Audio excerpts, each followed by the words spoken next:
자, 346페이지에 부동산 등기에 대한 얘기를 좀 보죠. 자, 저번에 잠깐 얘기했는데, 자, 물권법이죠. 우리가 배우는 건 물권법이에요. 갑과 의, 갑소유 땅에 대해서 일하고 매매 계약을 했다는 거죠. 그 매매 계약만 하면 소유자예요? 등기가 소유자예요?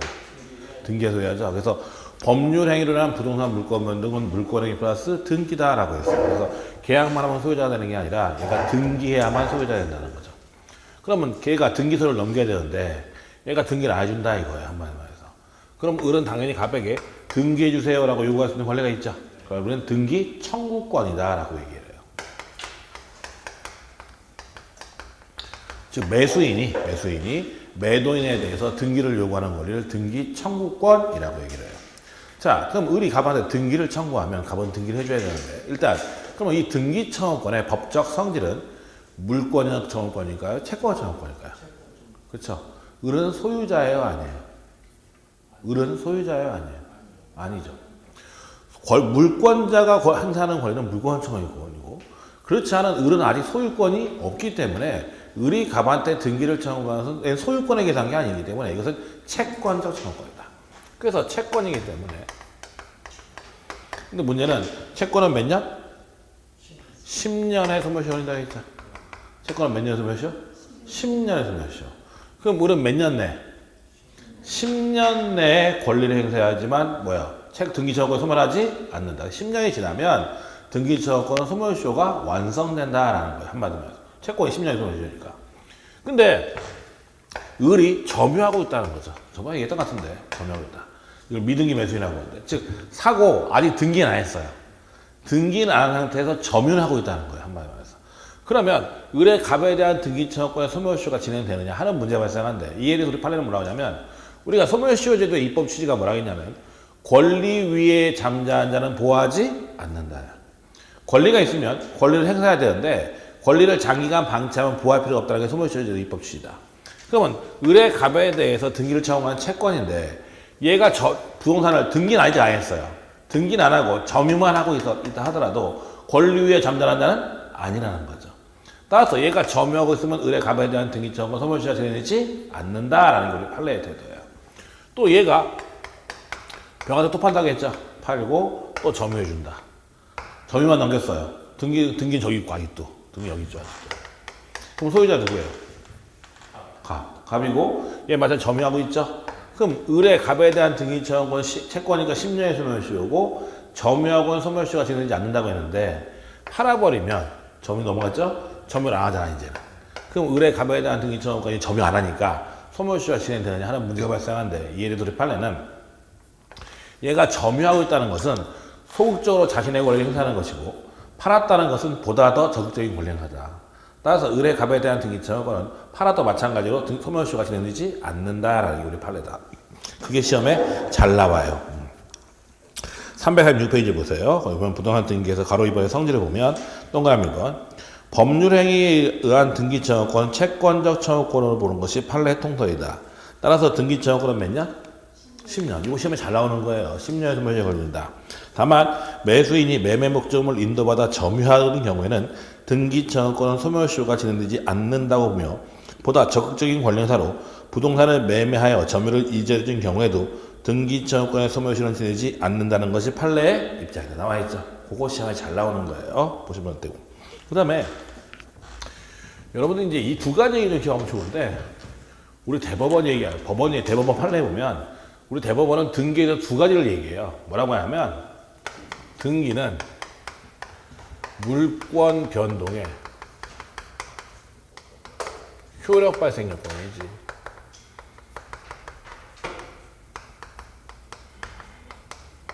존속 요건은 아니다.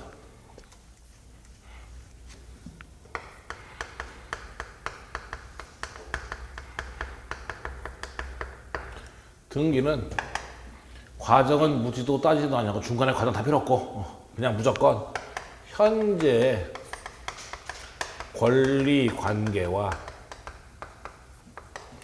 부합하면 무조건 유효.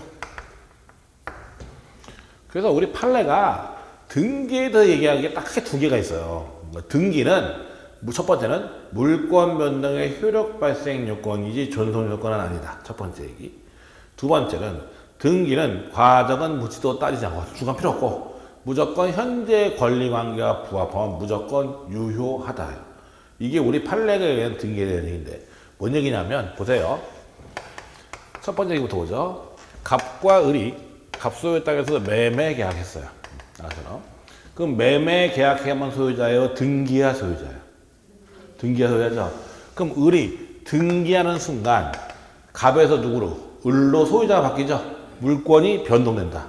소유권이 변동된다. 등기해야만 변동이 되죠. 자, 지금부터 그럼 누가 소유자예요? 등기했으니까. 을이 소유자죠. 그쵸?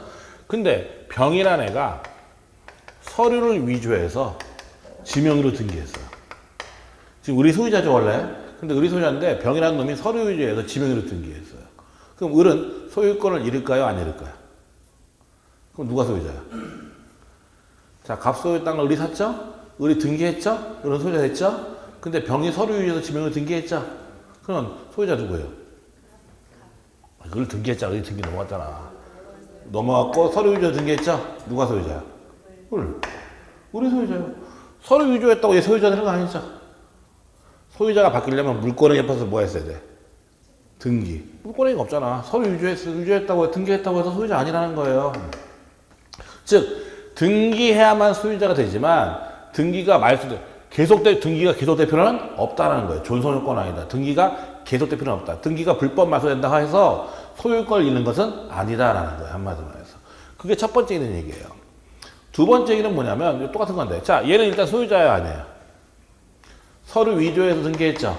소유자예요, 아니에요? 아니죠. 아니죠. 근데 나중에 얘가 얘한테 사는 거예요. 서류 위조 등기했으니까 병원 소유자가 아닌데, 그럼 이 등기는 유효야, 무효야? 무효죠? 아무 의미 없는 거죠? 나중에 얘가 사는 거야. 얘가. 그럼 이 등기는 원래 잘못된 건 새로 지우고 새로 해야죠, 원래. 그럴 필요 없다는 거죠. 그럼 이 등기는 사버리면 현재 권리관계와 일치해요, 일치하잖아요. 일치하죠. 그럼 그 등기는 그때부터 유효하다는 거예요. 과정 필요 없다는 거예요, 한마디로 해서. 그래서 이제 그 밑에 나오는 얘기가 이런 얘기인데, 보세요. 어떤 얘기가 나오나? 봐봐요. 갑소에 땅이 있는데요.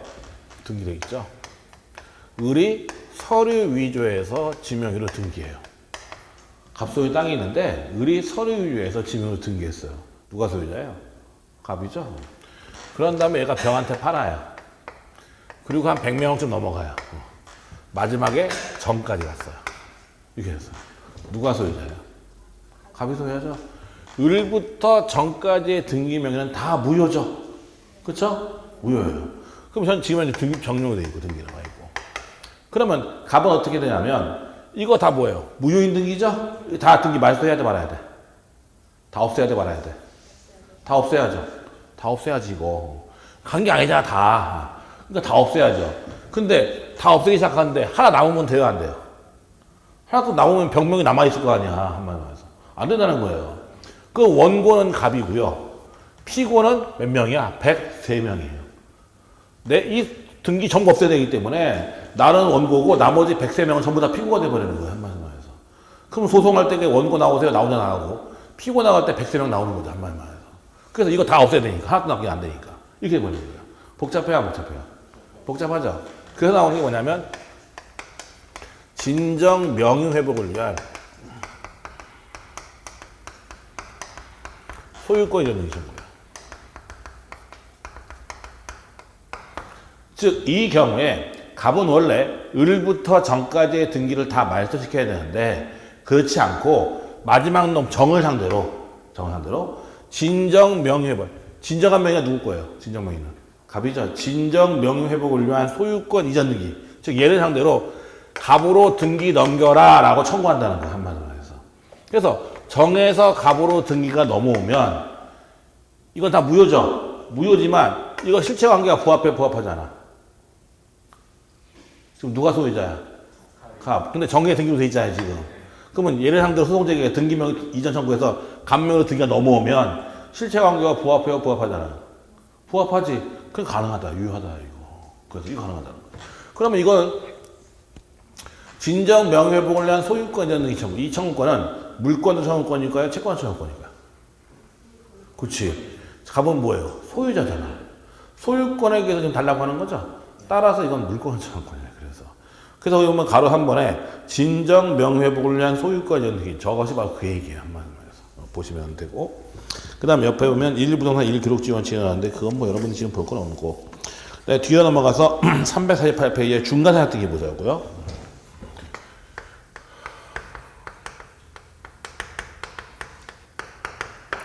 중간생활 등기는 여러분 시험에 잘 나와요. 여러분 시험에도 충분히 많이 나와요. 시험에서 우리가 물권법 시험에서 많이 나오는 것 중에 하나가 중간생활 등기인데 이 중간생활 등기는 뭐냐면 이런 거예요. 자 보세요. 갑소유의 땅이 있죠. 등기되어 있죠. 을한테 팔죠. 팔고 또 을이 병한테 또 팔아요.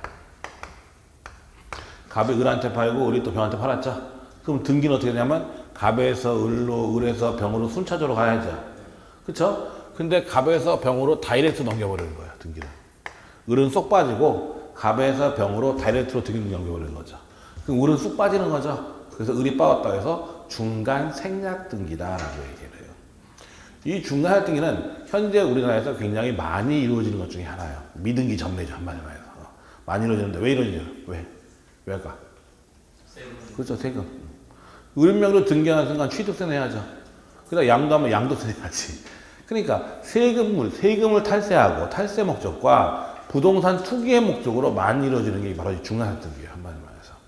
그러다 보니까 국가에서는 나라에서는 부동산 등기 특별조치법이라는 법이 있어요. 부동산 등기 특별조치법에 중간생략 하도 많이 하다 보니까 부동산 등기 특별조치법을 만들어서 중간 미등기 전매하는 저 중간생략 등기 하면 형사 처벌하고 돼 있어요. 그러니까 벌금형 징역형 때려요. 한마디로 해서 중간생략 등기 걸리면. 그런데 우리 판례는 중간생략 등기 금지를 규정한 부동산 등기 특별조치법을 뭐라면 단속 규정으로 봐요. 얘기했죠. 효력 규정이 있고 뭐가 있다? 단속 규정이 있다. 단속 규정이니까 자 걸리면 벌금 내야 돼 말아야 돼. 내야지만 사법상해인은 유효하다. 판례가. 그러니까 여러분 배웠잖아요. 무허가 술집에서 술 먹으면 돼요 안 돼요? 안 되죠? 무허가 술집 하면 안 돼 안 돼? 안 되는데 무허가 술집에서 술 먹으면 술값 내라고 해서 말하고 했어. 내라고 했죠? 그게 단속 규정이 있는 거죠. 한마디로 해서. 즉 행정 제재는 받겠지만 사법상에는 유효하다고 했죠. 마찬가지 중간생략 등기를 하게 되면 형사처벌은 되지만 사법상에는 뭐다? 유효하다라는 게 지금 현재의 판례예요. 한마디로 해서. 자 그러면 이때 이제 문제되는 게 뭐가 있느냐. 자 일단 보자고요. 일단 중간생략 등기 합의가 효력이 있느냐. 이게 첫 번째 문제예요. 중간생략 등기 합의가 효력이 있느냐. 유효성의 문제가 되는데 이에 대해서 우리 판례는 3자 간에 합의가 있으면 유효하다. 중간생략 등기는 3자 간에 뭐가 있으면? 합의가 있으면 유효하다. 이때 3자 간에 하면은 순차적 합의도 상관없다. 즉 갑과 을이 합의하고 을과 병이 합의했다. 이래도 상관은 없다. 그래서 중간생략 등기 합의했으면 유효하다는 거죠. 근데 갑을 을병이 합의 안 했어요. 합의해야 유효하다고 했죠. 합의 안 했는데 어쩌다 보니까 갑에서 병명으로 등기가 그냥 넘어갔어요. 갑에서 을 팔고 을이 병 팔았는데 갑을명이 합의 안 했음에도 불구하고 어쩌다 보니까 갑에서 병명으로 등기가 넘어갔어요. 그럼 병명의 등기는 효력이 있을까요? 없을까요? 응? 저기 써 있잖아. 두 번째 뭐라고 돼 있어요? 등기는 과정은 필요 없고 현재의 권리관계가 뭐하면 부합하면 유효하다. 그럼 병은 소유권을 취득할 수 있어요? 없어요? 원래? 있으니까 과정 무지한다고 했죠? 병명을 어떤 방법이든 병명에 들어오면 그것은 유효하다. 병은 소유자 맞다. 두 번째는 등기처분권의 문제인데 즉 이 경우에 병은 직접 갑에게 등기를 청구할 수 있냐. 이게 시험에 잘 나와요. 즉 원래 갑에서 을로 을에서 병으로 쭉 들어 넘어갔는데 이 경우에 병은 직접 갑에게 나한테 등기 넘겨라 라고 청구할 수도 있느냐 하는 문제가 발생한다. 이에 대해서 우리 판례는 일단 등기청구권은 무슨 청구권? 매매로 인한 등기청구권은 물권 청구권이요? 채권 청구권이요? 채권 청구권이죠. 얘 소유자야 아니야? 아직 아니죠. 그러면 채권이니까 누구한테만? 계약한 사람. 누가 오게 하겠어? 을하고 계약했지 갑하고 계약한 거 아니잖아. 채권이니까 특정한 사람한테만 할 수 있잖아. 그러니까 얘는 을한테만 할 수 있는 거, 갑한테 할 수 있는 것은 아니기 때문에 병은 직접 갑에게 등기를 청구할 수는 없다. 왜냐하면 채권이기 때문에 등기 청구 자체가. 알겠죠? 뭔 얘기인지. 그런데 원래는 병은 직접 갑에게 등기를 청구할 수 없는데 마찬가지 3자 간의 합의가 있으면 가능하다. 근데 이 3자 간의 합의는 순차적 합의는 안 되고 모두의 합의가 있어야 돼요. 즉 다시 말해서 갑을, 을병, 갑병이 모두 합의한다는 거야. 갑을도 합의하고 을병도 합의하고 갑병도 다 합의한다는 거예요. 그럼 모두 다 합의했다는 것은 결국 갑이 등기를 넘겨주겠다는 얘기잖아. 따라서 그 경우에는 직접 등기를 청구할 수가 있다라는 거예요. 한마디로 말해서. 그러면 합의가 없었다요. 3자 간의 합의가 없어요. 합의가 없어요. 그렇죠? 그럼 얘는 직접 얘한테 등기를 청구할 수 있어요? 없어요? 없지만 얘한테 할 수 있어? 없어? 있고 얘는 얘한테 할 수 있죠? 그럼 뭐냐면 채권자, 대위권. 배웠잖아. 얘는 얘한테 등기 청구할 수 있으니까 의뢰주에서 등기 청구하는 채권자, 대위권에 의해서 등기를 청구할 수 있다라는 게 우리 판례의 태도예요. 이게 이제 시험에 나오는 것들이에요. 한마디로 말해서. 그 다음에 조금 어려울 때 나오는 게 또 뭐가 있냐면 그게 있는데 채권 양도. 자, 우리가 채권도 넘길 수 있어요? 없어요? 넘길 수 있어요. 채권 양도라고요. 지명 채권 양도라고. 나중에 이제 여러분 채권법에 배울 텐데 갑이 내가 2, 3만 원 받을 게 있죠. 그 채권을 을한테 채권 양도할 수 있어요. 넘길 수가 있어요. 내가 얘한테 돈 받을 게 있는데 얘한테 야 쟤한테 채권 너 가져. 채권을 넘기는 거예요. 그걸 채권 양도라고 하는데 그러면 채권을 양도해 버리면 자 내가 이 사람한테 1,000만 원 A한테 1,000만 원 받을 게 있는데 내가 그걸 B한테 을한테 넘겼죠. 그럼 이제 누가 채권자예요? 내가 얘한테 1,000만 원 받을 게 있는데 갑이 을한테 채권 넘겼잖아. 그럼 누가 채권자야 이제부터? 을이 채권자죠 당연히. 아 채권 넘겼잖아. 을이 채권자죠? 근데 얘 그거 알아요 몰라요? 모르지. 얘는 넘어가는데 모르니까 얘한테 갚을 수 있잖아. 그러니까 채무자한테 대항하려면 채무자한테의 통지나 채권 넘어갔어요 라고 어떻게 통지하거나 얘 승낙이 있으면 돼요. 그러면 얘한테 대항할 수 있어요. 안 그러면 모르잖아 얘는. 그러니까 내가 이 사람한테 1,000만 원 받을 게 있는데 얘한테 넘기고 얘한테 가서 야 채권 을한테 넘겼으니까 을한테 갚아 하면 되는 거잖아. 그게 채권 양도예요. 지명 채권 양도 이게 바로. 그래서 채무자에게 대항하려면 통지나 승낙이 있어야 된다는 거야. 자, 그럼 보자. 우리나라 사람들은 잔머리를 좋아하는데, 자 보세요. 지금 갑과 을은 매매 계약했죠. 그러면 을은 갑한테 뭐가 있어요? 등기청구권이 있죠 지금.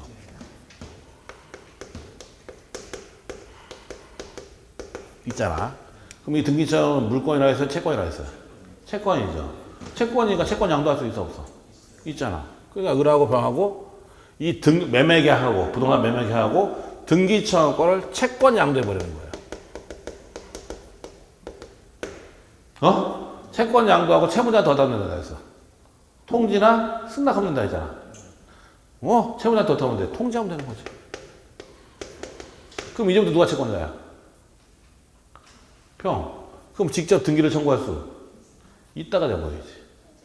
통지만 해도. 그렇지. 맞잖아요. 이론적으로. 그렇잖아. 자, 그러면 통지해서 이렇게 가지고 하면 병은 직접 갑에게 등기를 청구할 수 있다는 결론이 돼버려요. 한마디로 해서. 그러면 이제 문제가 되는 거지. 왜냐하면 우리 판례가 뭐라고 했어요? 3자 간에 합의가 있어야만 직접 등기를 청구할 수 있다고 했죠. 근데 저런 식으로 해버리면 3자 간에 합의가 있어야 등기를 청구할 수 있다는 얘기를 회피해버리는 결과가 돼버리는 거지, 지금. 그쵸, 얘기가. 통지만 하면 되는 거니까. 합의가 필요 없잖아, 이렇게 돼버리면. 따라서 우리 판례는 뭐라고 하냐면, 등기청구권의 양도는 통지로는 안 되고, 승낙하면 된다요. 다시 말해서 아까 통지나 승낙을 했으니까, 얘가 승낙했다는 것은 결국 등기해주겠다야 말겠다는 거야. 해주겠다는 얘기가, 그럼 합의 있는 건 똑같잖아. 그래서 가능하다요. 이것도 시험에 잘 나오는 거예요, 원래.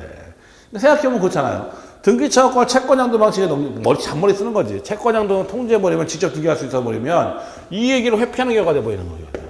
따라서 등기청구권은 일반적인 채권양도와 달리 통지로는 안 되고 뭐가 있어야 된다? 승낙이 있어야 된다. 그게 우리 판례의 태도예요. 한마디로 말해서. 자, 일단 349페이지를 보세요. 348페이지. 348페이지 맨 밑에 4호번에 중간 생략 등이 나오죠. 보면 갑을 병 순차로 매도하였으나 갑에서 병으로 직접 등기를 하는 경우를 중간 생략 등이라고 한다. 부동산 등기 특별주의법은 등기하지 아니하고 제3자에게 전매한 행위를 일적 목적 범위 내에서 형사처벌하고 되어 있으나 이는 단속 규정에 불과하고 나오죠. 그거 시험에 잘 나와요. 부동산 등기 특별조치법상 중간 생략 등기 금지는 뭐다? 단속 규정이다. 단속 규정이다. 시험에 잘 나와요. 다음 중 단속 규정 찾아라, 효력 규정 찾아라 할 때에 요거 잘 나와요. 아주. 보시면 되고 옆에 유효성. 판례는 3자의 합의가 있으면 중간 생략 등기도 유효하며 순차적 합의도 가능하다고 한다. 또한 판례는 합의가 없더라도 이미 중간 생략 등기가 이루어진 경우에 계약 당사자 사이에 적법한 행위가 성립되어 이행된 이상 등기는 현재의 권리관계에 일치하면 되기 때문에 중간 생략 등기에 관한 합의가 없다는 이유로 이를 무효라고 할 수는 없다고 한다. 그 다음에 등기 청구권. 법률 행위로 인한 등기 청구권은 채권적 청구권으로 최종 양수인 병은 최초 양도인 갑에게 직접 등기를 청구할 수는 없다.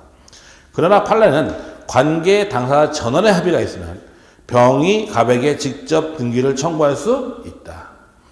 관계 당사자 전원의 합의가 없으면 병은 채권자 대위권 행사에서 을을 대위하여 갑에게 소유권 이전을 청구할 수 있을 뿐이다. 나와 있죠. 보시면 되고. 등기 청구권 양도. 판례는 중간자 을이 최종 양수인 병에게 등기 청구권을 양도하는 방식으로 중간 생략 등기가 가능한가에 대해서 통상의 채권 양도와 달리 양도인의 채무자에 대한 통지만으로는 채무자에 대한 대항력이 생기지 않으며 반드시 채무자의 동의나 뭐가 있어야 한다? 승낙이 있어야 한다. 나와 있죠. 그게 다예요. 이거 시장에 되게 잘 나와요. 중간 등기. 보시면 되죠. 그거 하나 좀 기억하면 되고. 등기 효력은 별로 보고 없고. 그 다음에 350페이지에 오면 이제 가등기 효력이 나오는데 꼭 잠깐만 가르쳐줄게요. 가등기. 이거 그렇게 많이 나오진 않는데 가등기는. 자, 이거죠. 갑이 을한테 그러는 거야. 너 시험에 합격하면 이 건물 줄게. 어떻게 한다고? 시험에 합격하면 뭐 한다고? 건물 준대요. 오케이 했죠. 근데 시험 합격하기 전에 얘가 병한테 딱 팔아버려. 합격자 발표하기 전에 싹 팔아버려요. 그럴 수 있어요, 없어요? 있죠. 그럼 얘 건물 달라고 할 수 있어, 없어, 이제? 없지. 왜? 채권이니까. 얘한테 넘어갔으면 소유권이 얘한테 달라고 할 수 없잖아요, 한마디로 해서. 그러니까 지금은 일단 합격해달라고 할 수 있는 거잖아요. 그러니까 지금은 달라고 할 수 없지만 장래에 발생하는. 나중에 얘가 합격하면 얘 달라고 할 수 있어요, 없어요? 있죠. 장래에 발생하는 소유권 이전 등기 청구권을 보전하기 위해서 얘는 이 부동산에 대해서 가등기를 할 수 있어요. 잠정적인 등기는 잠정적인 등기라는 거죠. 가등기라고 해요. 그래서 예컨대 5월 1일 날 얘가 소유권 이전 등기 청구권을 보존을 위해서 가등기를 할 수 있다는 거예요. 그럼 일단 잠정적인 등기죠? 누가 소유자예요? 가등기했다고 소유권 넘어가는 거 아니죠? 여전히 갑이 소유자인 거예요. 알겠죠? 뭔 얘기인지? 그러면 갑이 병한테 7월 1일 날 팔 수 있어요? 없어요? 누가 소유자예요? 팔아도 상관없잖아. 얘가 부서지 떠지 알게 뭐야. 나중에 떠올 수 있는 거잖아. 병한테 팔고 등기 넘겨요. 그럼 누가 소유자야? 병이 소유자야. 그쵸? 근데 나중에 얘가 11월 달에 합격해요. 그럴 수 있어요, 없어요? 있죠. 그럼 조건 형태 했죠. 그럼 얘는 첫 번째 가등기에서 뭐였으면 본등기를 청구할 수 있는데, 자, 여기서 문제. 첫 번째 문제는, 그러면 지금 현재 소유자는 누구예요? 병이고. 가등기 당시의 소유자는 누구예요? 갑. 그쵸? 그럼 이때 얘가 합격해가지고 가등기에서 본등기를 청구할 때는 현재의 소유를 상대로 하냐, 가등기 당시의 소유자를 상대로 하는 문제가 발생해요. 이때 가등기에서 본등기를 청구권자 상대방은 누구냐면 가등기 당시의 명의인이에요. 누구 상대로 한다 그러니까? 갑을 상대로. 얘가 가등기에서 본등기를 청구할 때는 갑을 상대로 본등기를 청구하는 거예요. 그래서 예컨대 11월 뭐 5일쯤에 본등기가 딱 됐다는 거예요. 한마디로 말해서. 그러면 얘 등기는 며칠이에요? 7월 1일. 얘 등기는 11월 5일. 그러면 물권끼리는 먼저 하는 이기는 거죠, 원래. 그럼 얘보다 후순위잖아, 원래. 그렇지만 얘 뭐 해놨어, 아까? 가등기 해놨죠. 그러니까 어떻게 되냐면 순위는, 물권 변동은 얘는 언제부터 소유자냐면 본등기한 때부터 소유자예요. 근데 순위는 가등기시로 가요. 순위만. 언제부터 소유자? 본등기 한 때부터 소유자고, 본등기 한 소유자. 가등기는 소유자 아니잖아. 본등기한 때부터 소유자고 순위만 가등기 들어가요. 그럼 순위가 누가 얘는 며칠이야?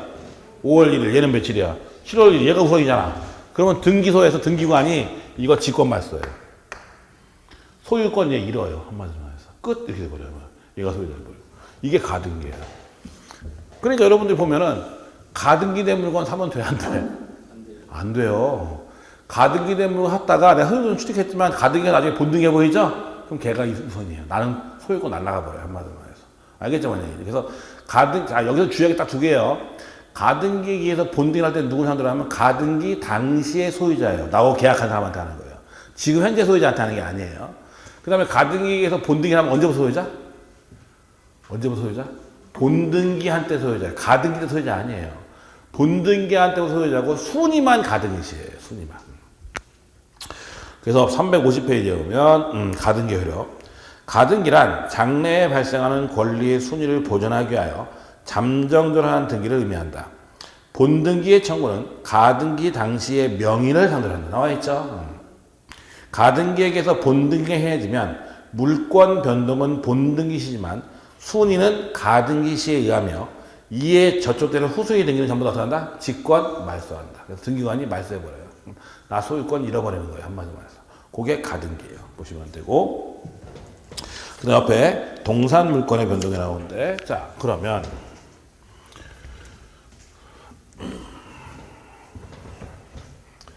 부동산 물권 변동은 물권A 플러스 뭐였어요? 등기. 부동산 물권. 부동산은 뭐에 대해서 공시하냐면 등기죠? 그래서 부동산 물권 변동은 물권A 플러스 등기고, 동산 물권 변동은 뭐냐면 물권행위 플러스 인도예요. 점유를 이전하는 걸 뭐라고 하냐면 인도라고 하죠. 그래서 부동산 물권 변동은 물권A 플러스 등기지만 동산 물권 변동은 물권A 플러스 뭐다? 인도다. 인도. 넘기는 걸 인도라고 하죠. 자, 그런데 우리 민법은 원래 인도의 방식을 네 가지를 두고 있어요. 원래는 현실의 인도가 원칙인데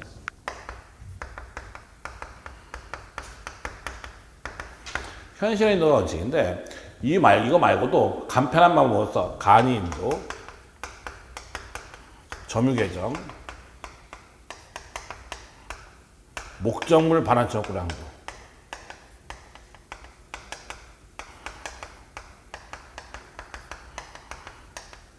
나는 관념적 인도 방법을 취하고 있어요. 자, 그럼 생각을 해보자고. 동산 물권 변동은 물권에 플러스 뭐가 있어야 된다? 인도가 있어야 된다. 자, 그럼 생각해보자.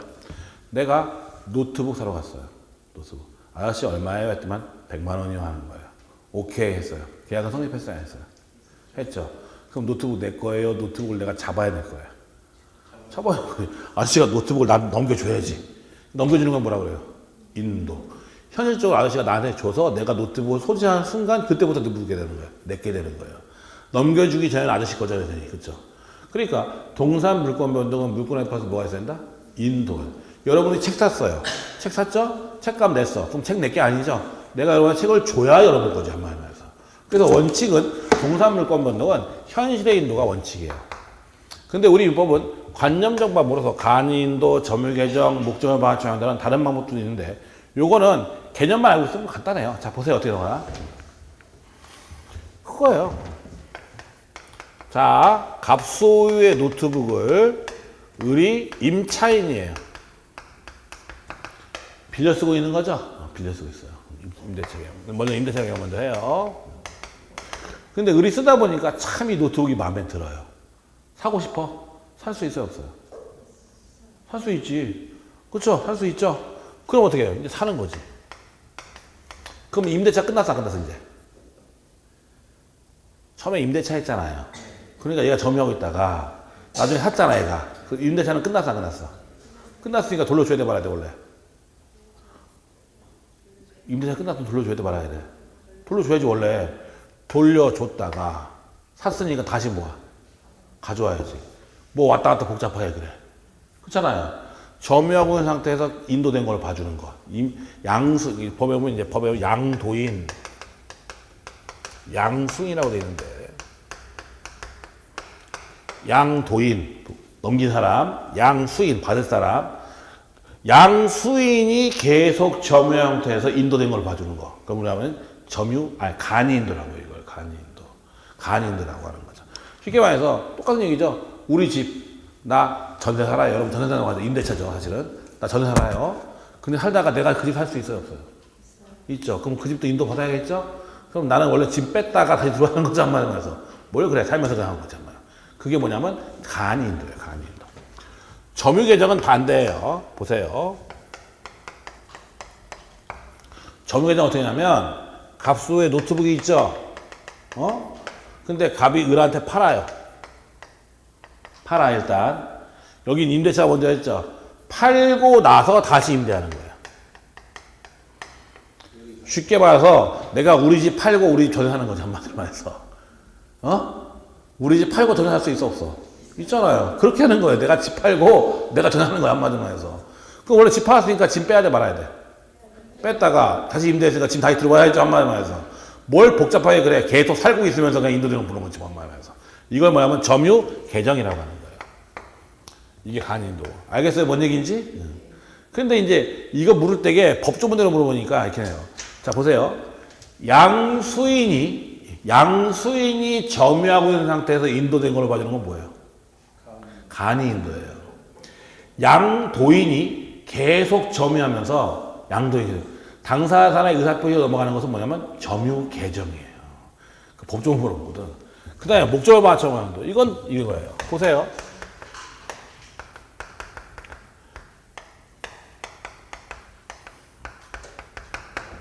봐봐요.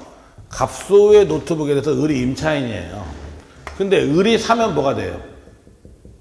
갑소의 노트북에 대해서 을이 임차인인데 얘가 사면 뭐가 되는 거예요? 간이인도가 되겠죠. 근데 얘가 사는 게 아니라 얘가 을한테 팔아요, 이거예요. 얘가 점유 상태에서 얘가 얘한테 파는 거예요. 그럼 얘는 팔았으니까 줘야 돼, 말아야 돼, 얘한테. 주려면 얘한테 받아줘야 될 거 아니야. 그러면 받아서 이렇게 가는 것보다 얘는 얘한테 돌려달라고 할 수 있는 권한이 있어요, 없어요? 있죠. 그게 목적을 반환처럼 보이죠. 그걸 채권 양도 방식에 하는 거예요. 목적을 반환처권이나 권리를 채권 양도 방식에 의해서 얘하고 양도하고 얘한테 뭐 하면 돼? 통지하면 되는 거 아니야. 야, 나 그거 팔았거든? 다 쓰면 야, 너 걔 줘. 하면 되는 거 아니야. 나 왔다 갔다 할 필요 없이 한마디로 말해서. 그걸 목적물 반환처권의 양도다라고 하는 거예요. 한마디로 말해서. 그래서 동산 물권의 변동은 물권에 입혀서 뭐가 있어야 된다? 인도가 있어야 된다. 원래 부동산 물권 변동은 공시고, 공시방법은 등기고, 동산은 점유니까 점유를 지나는 인도가 있어야 된다.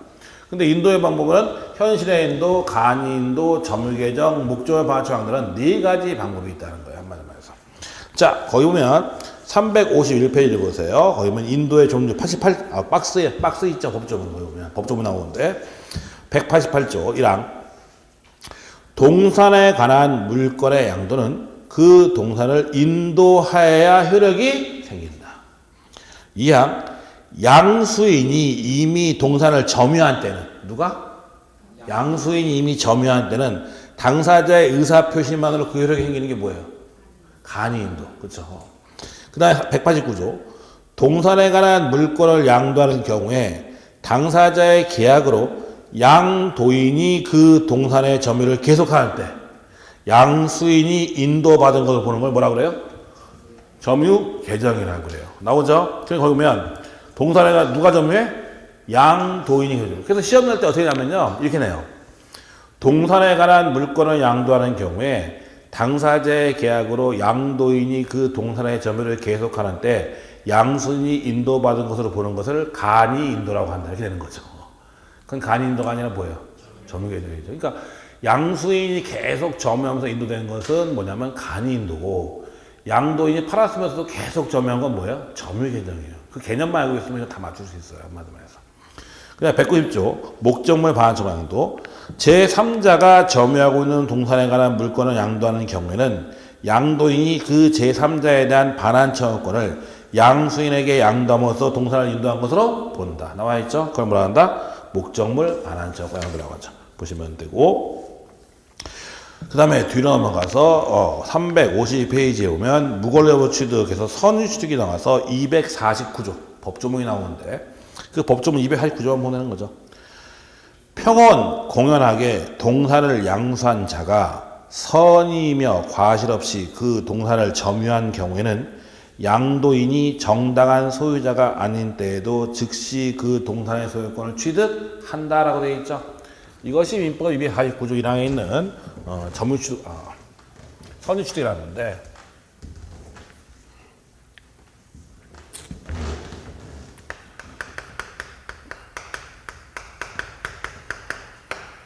자, 그러면 선유취득에 대한 우리 249조의 규정을 보면 뭐라냐면, 공연 평온하게 선이 무과실로 결국 무권리자로부터 동산을 양수한 자는 즉시 소유권을 취득한다고 되어 있는 거예요, 결국은. 그래서 평온 공연하게 선이 무과실로 무권리로부터 동산을 양수한 자는 즉시 소유권을 취득한다고 되어 있는 건데, 자, 뭔 소린가? 보세요. 갑소유의 노트북이에요. 을이 임차인이에요. 그럼 현실적으로 점유하고 있는 건 누구예요? 임차인이 점유하고 있겠죠. 얘가 점유하고 있을 거 아니야. 하고 있다가 얘가 병한테 내 거야 하고 팔아버리는 거지. 임차인이 지 거예요, 아니에요? 아닌데 병한테 팔아버리는 거예요, 한마디로 말해서. 그래서 인도 받는 거죠, 병. 그럼 병은 소유자예요, 아니에요? 아니죠. 맨날 똑같죠. 권리자, 무권리자. 얘 소유권 없잖아. 내가 가진 권리만 줄 수 있지 가진 권리 이상은 줄 수 없으니까 무권리자, 무권리니까 소유권을 취득하지 못한다. 그렇죠? 그럼 그런 식으로 100명 지나가 버리면 뒤에 100명 다 소유자 아닌 게 돼버리고, 그럼 맨 마지막 내가 동산할 때 담배 한 갑 하더라도 아저씨 소유자 맞아요? 확인해야 돼, 말아야 돼? 해야 되고, 그 전 사람만, 그 사람뿐만 아니라 그 전전 거 다 확인해야 돼. 유통 과정을 다 확인해 봐야 된다는 거죠, 말해서. 그러면 동산거래 할 수가 없다는 거죠. 따라서 동산거래의 신뢰를 보호하기 위해서 우리가 법에서 공실의 원칙, 믿음 바를 보호하는 공실의 원칙을 인정한 게 바로 이 선유취득이고, 그래서 병은 원래 소유자가 아닌데 지금 나와 있는 선유취득의 요건을 갖추면 즉시 소유권을 취득한다. 그래서 항상 똑같다. 권리자부터 뭐냐면 권리자고, 무권리자는 무권리자인데 얘는 계속 원래 무권리자다 이거죠. 그렇지만 이 요건을, 동산거래는 선유취득을 인정해서 이 요건을 갖추면 소유권을 취득할 수가 있다. 자, 근데 이제 문제는 뭐냐면, 우리가 나중에 더 배우는데 법조문 있죠. 법조문에서 본문은 그걸 주장하는 자가 입증해야 돼요. 누가 입증한다고? 주장하는 자. 그럼 이제 선유취득은 누가 주장하겠어요? 병이 주장하겠죠? 그럼 병은 공연, 평온, 선의, 무과실 이걸 다 입증을 해야 돼요. 한마디로 해서. 이 요건을 저는 공연, 평온하게 선의, 무과실로 했다는 걸 다 증명하는 게 원칙이에요. 그런데 우리 민법 197조는요. 뭐라고 되어 있냐면, 점유자는 소유의 의사로 공연, 평온하게 선의로 점유한 걸로 추정해요. 민법 197조에 보면 점유자는 소유의 의사로 공연, 평온하게 선유로 점유를 어떻게 한다?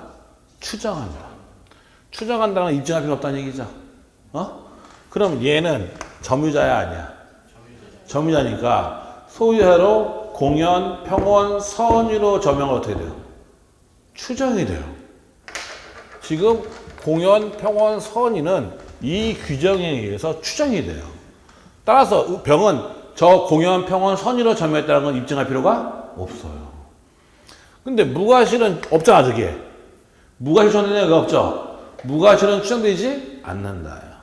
그래서 이게 시험에 잘 나와요.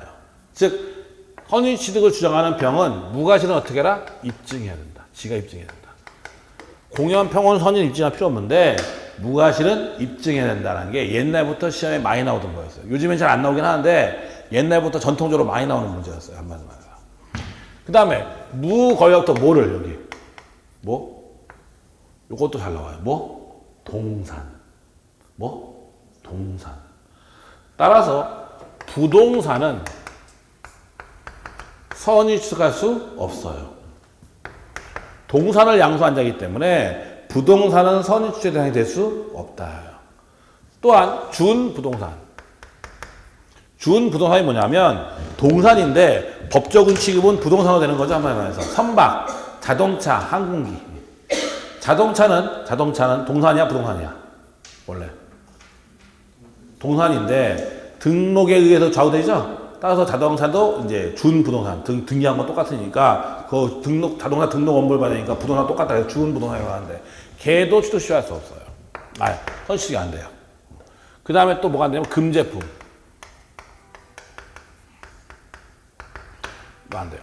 금제품이란 뭐냐면 거래가 금지되는 걸 얘기하는 거예요. 예컨대 저는 아편을 뽕을 선취득했어요. 저는 위조지폐를 선취득했어요. 되겠어 안 되겠어? 안 되죠. 그래서 거래가 금지되는 것들 위조지폐라든지 아편이라든지 이런 것들 그런 건 선취득에 당연히 될 수가 없다. 제가 아편을 샀는데요. 아편을 선취득했어요. 이거 말이 안 되는 거죠. 한마디로 말해서. 알겠죠? 뭔 얘기인지? 그 다음에 무거워져 동산을 어떻게 해야 돼요? 양수해야 돼요. 양수한 자인데 그러면 동산 물권 변동은 물권에 플러스 뭐라 했어요? 인도죠. 물권에 플러스 인도인데 인도에 보면 네 가지잖아. 네 가지인데 우리 판례 통설에 하면 다른 건 다 되는데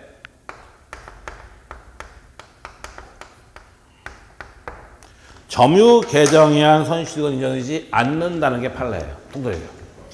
인도의 방법은 현실의 인도, 간이 인도, 점유 개정, 목적을 맞추면 네 가지잖아요. 네 가지인데 다른 건 다 돼. 다른 건 다 되는데 뭘 안 된다? 점유 개정 안 된다. 점유 개정. 왜 점유 개정 안 되냐면 불완전한 공시 방법이기 때문에 그래요. 자, 생각을 해보세요. 내가 우리 집 팔았다고 했죠. 우리 집 팔고 전세하는 거잖아. 그게 점유 개정이잖아. 그럼 외부에서 다른 사람들은 나 집 판 거 알아 몰라? 모르잖아. 계속 점유하고 있으니까. 그러니까 외부에서 그 소유자 바뀐 걸 인식하기 어렵다는 거죠. 따라서 다른 건 다 되는데 점유 개정에 의한 선취득은 인정되지 않는다는 것이 판례이고 통설이에요. 한마디로 해서. 그러니까 선취득에서는 옛날부터 많이 나오던 게 이런 얘기들이에요. 그래서 무과실은 추정되지 않아요. 부동산은 선취득 안 돼요. 그 다음에 점유 개정에 의한 선취득은 인정되지 않습니다. 이런 것들이 시장에 많이 나오던 것들이에요. 옛날부터. 요즘에는 좀 뜸하긴 한데 그런 거죠. 자, 일단 보죠. 353페이지에 오면 선취득 의의는 보면 되고 가로 2번 선취득의 요건 동그라미 1번 목적물에 관한 요건. 목적물은 동산의 하나며 부동산에 관한 권리는 선의취득의 대상이 될 수 없다. 나와 있죠. 그 다음에 밑에 보면 맨 밑에 금제품 나와 있죠. 그래서 국유 문화재나 유조토와 같은 소유나 양도가 금지되는 물건 선의취득의 대상이 될 수 없다. 양도에 관한 요건 나와 있고 뒤로 넘어가서 보면 양수인에 관한 요건 첫 번째 양수인이 평온 공연 선의 무과실일 것 나오죠. 그러면 양수인이 평온 공연 선의 무과실로 점유를 취득해야 한다. 그런데 점유자는 선의 평온 공연하게 점유하는 걸 추정되므로 이에 관한 입증 책임은 양수인이 지지 않는다. 근데 판례는 마찬가지 무과실은 추정되지 않으며 양수인이 무과실 어떻게 해라? 입증해라. 평온 공연 선의 입증할 필요 없는데 무과실은 입증해야 된다라고 되어 있는 거죠. 보시면 되고 그 다음에 거래 행한 요건 나와 있는데 거기 두 번째 참 양수인이 점유를 취득해야 되는데 점유 취득은 현실의 인도에 의한 경우뿐만 아니라 간이인도 목적을 반환처 양도에 의한 취득이라도 무방하다. 그러나 양수인이 점유 개정에 의한 동산의 인도를 받은 경우에는 선의취득이 인정되는 거에서 점유 개정에 의하면 외부에서 거래행위의 존재를 인식할 수 없으므로 통서가 판례는 이를 어떡한다? 부정한다. 나와 있죠. 그래서 점유 개정에 의한 선의취득은 인정되지 않는다라는 얘기가 나와 있는 거죠. 보시면 되고 나머지는 별로 볼 거 없고 그냥 뒤로 넘어가서 356페이지를 보세요. 거기 물건의 소명이 나오죠. 그러면 물건은 어떻게 없어지느냐? 당연한 거죠. 목적물이 멸실됐어요. 건물 내 거죠. 건물 불탔어요. 없어졌어. 그럼 어떻게 돼요? 소유권.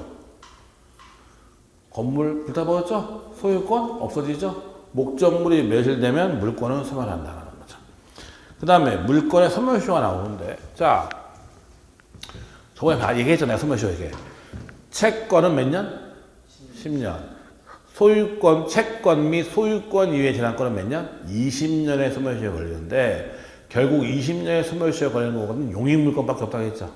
지상권, 지역권, 전세권 그것만 소멸시효에 걸리고 왜냐하면 담보물권은 채권이 소멸하면 담보물권도 소멸하니까 20년의 소멸시효에 걸릴 일이 없다. 담보물권. 근데 소유권은 항구성에서 소멸시효 안 걸리고 점유권은 점유한 상태만 보호하니까 걸리지 않는다. 그래서 용익물권만 소멸시효에 걸린다는 거고. 그 다음에 여러분들이 봐야 될 게 357페이지예요. 혼동을 봐야 되는데 이게 시험에 나와요. 혼동을. 근데 보면 금방 하는데 191조이랑 동일한 물건에 대한 소유권과 다른 물건이 동일한 사람에게 귀속한 때는 다른 물건을 소멸한다. 그러나 그 물건이 제3자의 권리의 목적에 대해 소멸하지 않는다. 라고 되어 있죠. 이게 뭔 얘기냐면 간단해요. 봐봐요. 갑소유의 토지의 을이 지상권자예요. 저번에 있던 지상권은 타인의 토지를 이용하는 권리인데 갑소유의 뭐 지상권자라면 전세권자 하자. 갑소유의 건물의 전세권자라고 하자. 더 쉽게. 갑소유의 건물에 을이 이 건물의 전세권자야. 그쵸? 근데 나중에 을이 갑의 건물을 사요. 그럼 얘는 소유자죠? 그럼 소유자면 전세권을 가질 이유가 없지. 그러니까 소유권과 제한물권이 동일인에게 귀속되면 제한물권은 혼동으로 어떻게 한다? 어떤다? 소멸한다. 있을 필요가 없잖아. 내가 이 건물 소유자인데 전세권이 뭐하러 있어 이게. 알겠죠? 원장님? 그래서 소유권과 제한물권이 동일하게 귀속되면 제한물권 혼동으로 소멸한다. 마찬가지 갑소유의 건물의 저당권자야. 자 보세요. 갑소유의 건물의 을이 저당권자죠? 근데 을이 이 건물 사요. 저당권 있을 필요 있어 없어? 없죠. 소유권과 제한물권이 동일하기 때문에 제한물권 혼동으로 소멸한다요. 자 근데 그 권리가 다른 권리의 목적이 된 그러하지 아니라고 되어 있는데 보세요. 자 여기 봐요. 갑소유의 건물의 을이 전세권자죠. 병은 이 전세권에 대한 저당권자예요. 뭐에 대한? 전세권, 지상권에도 저당권자가 할 수 있단 말이에요. 그래서 전세권에 대한 저당권자예요. 그 상태에서 을이 이 집을 사요. 이따 건물을. 그럼 얘는 소유자이자 전세권자니까 원래 전세권 혼동으로 어떻게 해야 돼? 없어져야 되는데 없어지면 이 전세권에 대한 저당권 어떻게 해? 그것도 없어지잖아. 그렇잖아요. 전세권이 없어지면 저당권도 없어지지 당연히. 그런 문제가 발생한다는 거예요. 그렇다고 이 저당권이 건물에 대한 저당권은 아니잖아. 얘 뭐에 대한 거? 전세권에 대한 거니까. 그러니까 이런 경우에는 이 전세권을 혼동을 소멸하지 않는다. 소유권과 제한물권이 동일하게 되면 제한물권을 혼동으로 어떻게 한다?